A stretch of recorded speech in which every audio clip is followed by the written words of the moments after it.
तो हमारे पार्लियामेंट के अंदर 43% पॉलिटिशियंस ऐसे हैं जिनके ऊपर क्रिमिनल चार्जेस हैं, और उसमें से 29% ऐसे हैं जिनके ऊपर मर्डर, रेप, फिरौती, ये सारे चार्जेस हैं। और ऐसा नहीं है कि खाली एमपीज ही हैं, हमारे एमएलए भी इसमें पीछे नहीं है। अगर मैं 2015 दिल्ली इलेक्शन की बात करूं तो उसमें 70 में से 43 नेता ऐसे जीत के आए थे जिनके ऊपर क्रिमिनल चार्जेस थे। और अगर करंट की बात करें तो 37 एमएलए ऐसे हैं जिनके ऊपर क्रिमिनल चार्जेस हैं। और ये ऐसा नहीं है कि किसी ने आरोप लगा दिया या एफआईआर है, ये वो चार्जेस हैं जो सुप्रीम कोर्ट के अंदर फ्रेम हो चुके हैं। मतलब पुलिस गई है वहाँ पे, उसको एविडेंस कंफर्म हुए हैं, आई विटनेसेस मिले हैं, ये वो चार्जेस हैं। ये प्रॉब्लम तो बहुत ही छोटी सी है कि पार्टीज क्रिमिनल्स को टिकट ना दें और लोग क्रिमिनल्स को वोट ना दें, लेकिन इस छोटी सी प्रॉब्लम के लिए 1999 से लड़ाई चल रही है और अभी तक इसका सोल्यूशन नहीं हुआ है। 1999 में एसोसिएशन फॉर डेमोक्रेटिक रिफॉर्म, जिसे एडीआर नाम से ज़्यादा जानते हैं लोग, इन्होंने जो भी क्रिमिनल्स हैं पॉलिटिक्स में, इनके लिए एक पीआईएल डाली दिल्ली हाई कोर्ट में, और दिल्ली हाई कोर्ट ने उसको एक्सेप्ट भी कर लिया। जब दिल्ली हाई कोर्ट ने ये पीआईएल एक्सेप्ट की थी तो ये चीज़ वहीं ख़त्म हो गई थी। ये जो नेता जिन्हें हम जिता के लाते हैं ना, ये सब लोगों ने मिल के उस पीआईएल के अगेंस्ट में सुप्रीम कोर्ट में अपील कर दी। जब सुप्रीम कोर्ट से भी इनकी अपील खारिज हो गई तो हमें वो देखने को मिला जो हमने कभी नहीं देखा था, ये सारी पार्टियां एक हो गई। जब हमारे देश की सिक्योरिटी की बात आती है, उरी अटैक हो गया, बालाकोट हो गया, या हमले वाली सिचुएशन बनती है, तब भी ये पार्टियां एक नहीं होती। लेकिन इस चीज़ के लिए ये सारी पार्टियां एक हो गई थी, और ये सारी चीज़ें एक ही जगह आके फंस जाती हैं। इंडिया के कानून के हिसाब से जब तक किसी भी आदमी के ऊपर फाइनल जजमेंट नहीं आता तब तक वो बेकसूर है, और उसी चीज़ का फ़ायदा उठता है। अगर कोई आईएएस की तैयारी कर रहा है और उसके ऊपर क्रिमिनल चार्जेस हैं तो उसे ऑफर लेटर नहीं मिलेगा, यहाँ तक कि क्लर्क की जॉब के लिए उसको दिक्कत आ जाएगी। लाखों कैदी ऐसे हैं जिन पर अभी जजमेंट नहीं आया है, जो अंडर ट्रायल है, उनको जेल में डाल रखा है।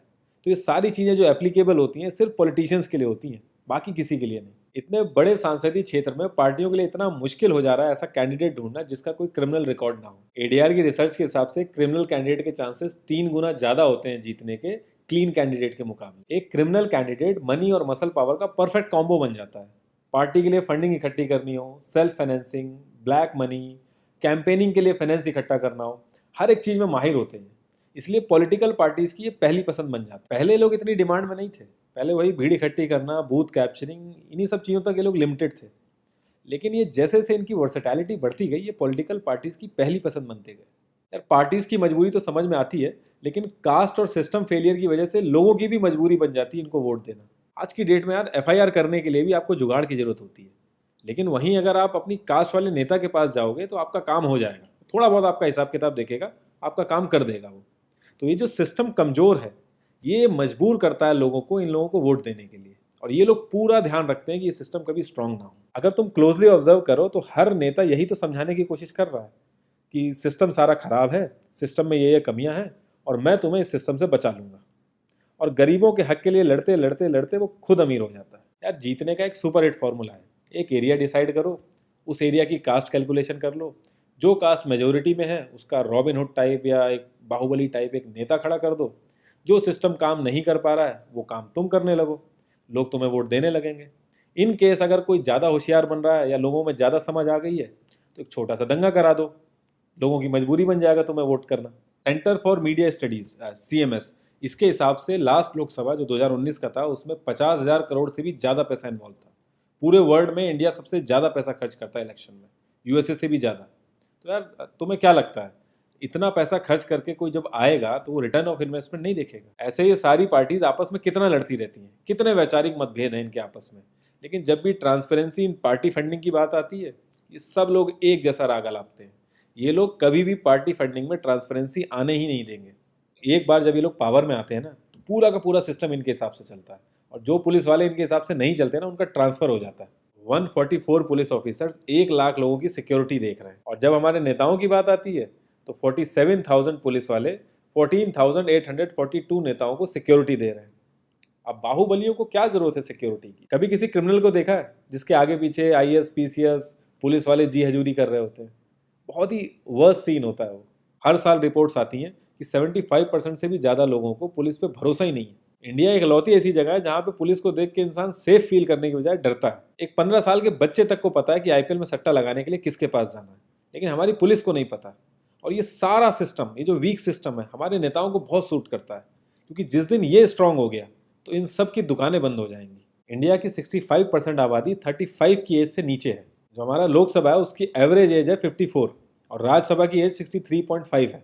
एक दो केस अगर छोड़ दें तो आम आदमी के लिए पॉलिटिक्स में घुसने का रास्ता नहीं है। अगर आप गूगल पे सर्च करोगे ना टॉप 10 यंग पॉलिटिशियंस, तो एक भी नाम उसमें ऐसा नहीं होगा जिसका कोई फैमिली से पॉलिटिकल कनेक्शन ना हो। आज़ादी के बाद से 0.5% से भी कम पॉलिटिशियंस ने अपने बच्चों को आर्मी में भेजा है। वहाँ नहीं भेजते ये लोग। हम लोग इनसे मैनिफेस्टो में डिमांड ही कहाँ करते हैं। हम तो बस रिलीजियस मुद्दे देखते हैं मैनिफेस्टो में और खुश हो जाते हैं। इंडिया ने ब्रिटिश पार्लियामेंट्री सिस्टम अडेप्ट किया और उसमें एक बहुत ही इंपॉर्टेंट चीज़ है शेडो कैबिनेट, वो हमने छोड़ दी।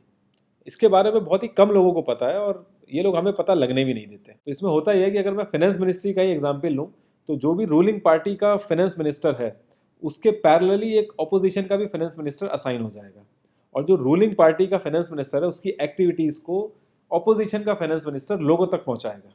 और इसी तरीके से हर डिपार्टमेंट में होता है और लोगों के लिए बड़ा बेनिफिशियल रहता है ये, क्योंकि एक छोटे से छोटे काम के लिए हमारे इंडिया में बहुत सारी मिनिस्ट्री इन्वॉल्व रहती हैं, तो एक्चुअल में किस नेता की गलती है पता ही नहीं चल पाता है। इस तरीके के बहुत सारे कॉन्सेप्ट हैं जो हम लोगों को पार्टी से मैनिफेस्टो में डिमांड करने चाहिए, क्योंकि हम लोग तो हमेशा मंदिरों और मस्जिदों के लिए ही लड़ते हैं। ये सारी चीज़ें एकदम से तो सही हो नहीं जाएंगी, लेकिन एक चीज़ हमारे हाथ में है कि यार हम कम से कम किसी क्रिमिनल को तो वोट ना दें।